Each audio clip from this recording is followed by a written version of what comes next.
Voici un chasseur aérien qui réussit plus de 90% de ses attaques. Oui, plus que le lion, plus que le requin. L'envolée des savoirs. Et pourtant, elle ne mesure que quelques centimètres. Cette prédatrice redoutable a commencé sa vie sous l'eau.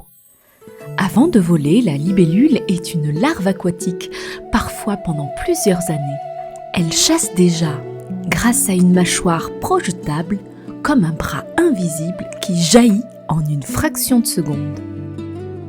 Un jour, elle quitte l'eau, elle grimpe, elle s'ouvre littéralement. Oui, son ancienne peau se fissure et un nouveau corps en sort, transparent, fragile, tremblant. Puis, les ailes se déploient, 4 ailes indépendantes. Pas 2, 4. Chacune peut battre différemment. Résultat, elle peut voler sur place, reculer, changer de direction en un instant. Elle devient un véritable hélicoptère vivant. Et dans l'air, elle règne. Sa vitesse peut atteindre 50 km/h. Son corps est un équilibre parfait entre légèreté et précision. Elle capte, ajuste, corrige en continu.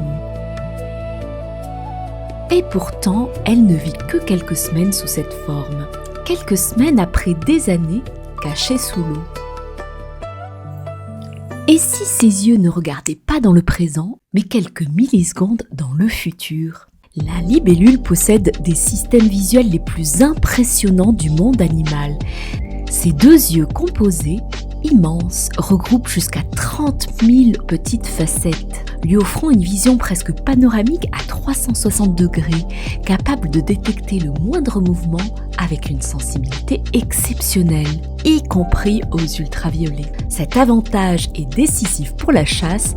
Son cerveau ne se contente pas de voir la proie, il anticipe sa trajectoire en temps réel, ce qui lui permet d'intercepter sa cible en plein vol avec une précision redoutable, expliquant son taux de réussite spectaculaire.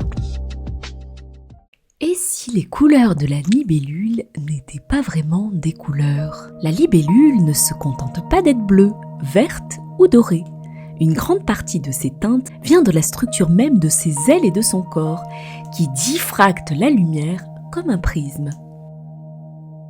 En effet, ce que l'on voit change selon l'angle, la lumière et le mouvement. Un bleu peut devenir métallique, un vert peut virer à l'or. Certaines espèces possèdent aussi des pigments naturels, mais le plus fascinant reste cette irisation vivante presque liquide qui semble apparaître et disparaître. Les couleurs de la libellule ne sont pas là que pour la beauté. Elles servent à communiquer, à séduire, à se reconnaître et parfois à se fondre dans les reflets de l'eau, rendant la libellule presque invisible jusqu'au moment où elle surgit. Mais alors pourquoi devient-elle ailée ? Parce que devenir ailée lui permet de quitter son milieu naturel saturé, l'eau, pour exploiter un nouvel espace, l'air riche en proies et en possibilités de reproduction, tout en réduisant la concurrence et les dangers. Chez la libellule, enfin, l'accouplement forme un étonnant cœur volant. Cette union, parfois en plein vol, leur permet de continuer à se déplacer ensemble, comme un seul être dans l'air. Elle nous rappelle donc que même les insectes peuvent écrire de la poésie dans l'air. Abonne-toi.